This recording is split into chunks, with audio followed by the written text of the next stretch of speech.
Guys ये ना ही Cambodia है और ना ही थाईलैंड, बल्कि ये है मुंबई का सबसे बड़ा meditation hall the global Vipassana pagoda. चलिए वहां तक पहुंचने की जर्नी आपको बताते हैं। तो गाइज मॉर्निंग में जल्दी से रेडी होकर मैं और मेरा भाई चले गए अपने नजदीकी रेलवे स्टेशन की तरफ, जहां पर हमने बोरीवली वेस्ट के लिए रिटर्न टिकट कटवाई और उसके बाद हम चल गए सीधा ट्रेन पर, जो हमें ले गई सीधा दादर रेलवे स्टेशन की तरफ। दादर से हम गए दादर वेस्ट की तरफ, जहां से हमने पकड़ी बोरीवली के लिए ट्रेन।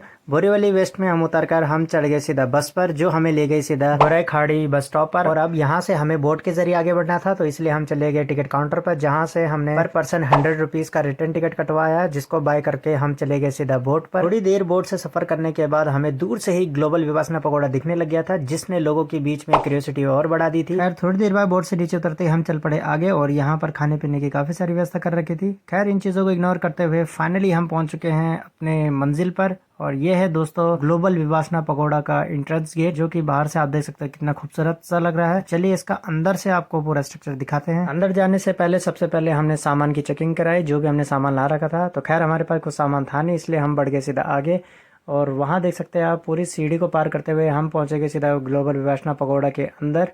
खैर बगल में दो छोटे छोटे मंदिर टाइप के बना रखे हैं, क्योंकि यहाँ पर है एक ट्रेडिशनल बेल जिसे हमें बजाना है। तो बिना किसी देरी के सबसे पहले हमने जूते चप्पल उतारे और उसके बाद चले गए हम ट्रेडिशनल बेल के पास। और यहाँ पर सबसे पहले भाई ने बेल बजाए और उसके बाद मैंने भी बेल बजाई। तो बेल बजाने के बाद हम सीधा चल पड़े यहाँ से आगे, और उसके बाद पहुंचे हम पगोड़ा के आउटर एरिया में। और यहाँ पर बहुत बड़ा स्पेस था, जहाँ पर बहुत सारे लोग बैठकर आराम से एंजॉय वगैरह कर सकते हैं, मेडिटेशन भी कर सकते हैं। और इसी के साथ यहाँ पर एक छोटा सा प्यारा सा गार्डन भी था, जहाँ पर लोग आराम भी कर रहे थे।